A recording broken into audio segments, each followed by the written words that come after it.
దేవునికి స్తోత్రములు. దేవుని బిడ్డలారా అంతా క్షేమంగా ఉన్నారండి. ప్రతిరోజు ప్రభువారు చక్కటి వాగ్దానాల ద్వారా మనతో మాట్లాడి మనల్ని ఎంతగానో ఆశీర్వదిస్తూ ఉన్నారు. ఆయనకే మహిమ. అంతా క్షేమంగా ఉన్నారండి. మన దేవాతి దేవునికి ఏమిచ్చి ఆయన రుణం మనం తీర్చుకోలేము. అనుదినము కూడా పగటికి పగలు రాత్రికి రాత్రి ప్రభువారు మనల్ని కాపాడుచున్నందుకై ఆయనకి కోట్లాది స్తోత్రాలు.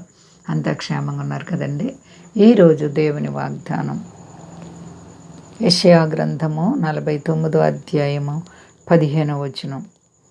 స్త్రీ తన గర్భమున పుట్టిన బిడ్డను కరుణింపకుండా తన చంటి పిల్లను మరచిన వారైనా మరచుదురు గాని నేను నిన్ను మరువను.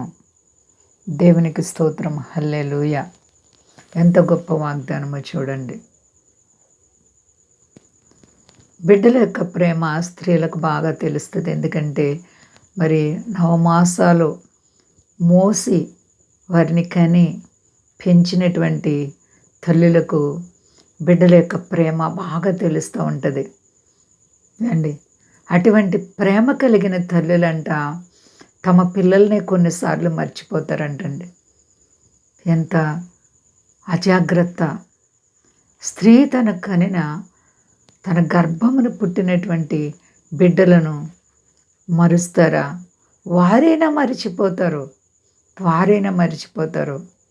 అవును, నేటి కాలంలో అలాంటి వారిని మనము ఎంతోమందిని చూస్తూ ఉంటాం కదండి.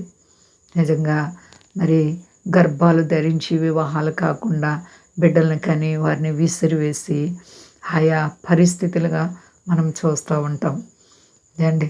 అటువంటి వారు మరి వారి ప్రేమను చంపుకొని ఆయా పరిస్థితుల్లో జీవిస్తూ ఉంటారు. కానీ ఇక్కడ దేవాతి దేవుడు అంటున్నారు, వారైనా మరిచిపోతారు వారి పిల్లలను, వారైనా మరిచిపోతారు కానీ నేను నిన్ను మరువను.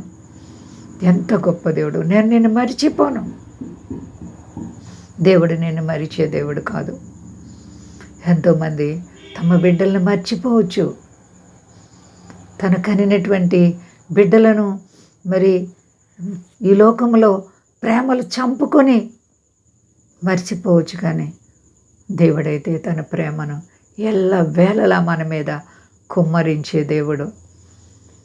నేను నిన్ను మర్చిపోను. ఎందుకు దేవుడు మనల్ని మర్చిపోరంటే ఆయన చేతులతో మనల్ని చెక్కుకున్నారంటండి. దేవునికి స్తోత్రం. హల్లెలూయా. ఆయన చేతులతో చెక్కుకున్నటువంటి మనలను ఆయన మరిచిపోయే దేవుడు కాదు. నా ప్రియ సహోదరి సహోదరా, నువ్వు దేవుని ఎలా ప్రేమిస్తున్నావు?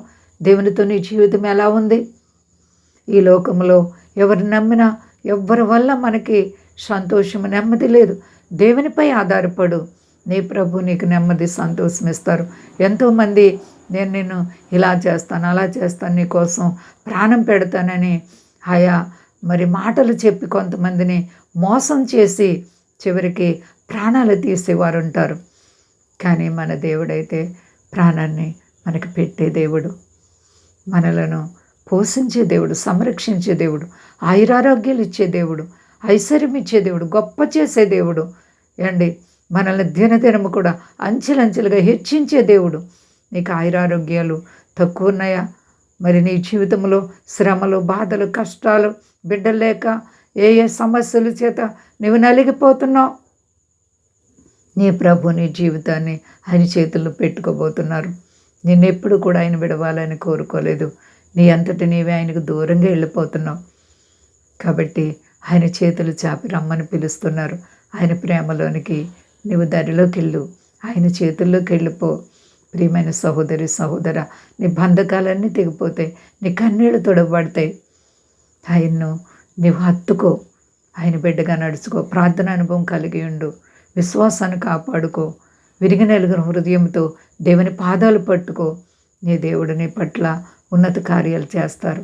ఏం భయపడకండి. క్షేమంగా ఉన్నారండి. ప్రార్థన చేసుకుందాం. ప్రేమ నమ్మకమైన మా యేసయ్య గొప్ప దేవా, ఇదిగో మా తండ్రి, నిజమైన ప్రభువా, నువ్వెంతగానో మమ్మల్ని ప్రేమిస్తున్నావు నాయన. ఈ లోక ప్రేమలు అశాశ్వతమైనవి, నీ ప్రేమ శాశ్వతమైనది, మచ్చలేనిది, డాగులేనిది. పరిశుద్ధాత్ముడా, మీ పరిశుద్ధమైన జీవితాన్ని మాలో పెట్టండి. మా దేశాన్ని, దేశ నాయకులను కాపాడండి, సర్వ ప్రజలను కాపాడండి.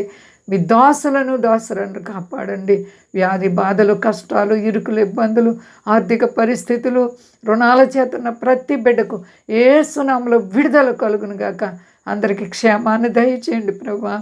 మా ప్రార్థనలు మీరు అంగీకరించి మహిమ పొందండి. మీరు అక్కడ దినాల్లో నమ్మ సిద్ధపాటి శక్తి కలిసేనామని అడుగుచున్నాను తండ్రి. ఆమేన్. అందరికీ వందనాలండి. మా కొరకు పరిచయ కొరకు అందరూ ప్రార్థించండి. ప్రభువారు మిమ్మలను, మీ బిడ్డలు, మీ కుటుంబాలను దీవించి ఆశీర్వదించును గాక. ఆమేన్.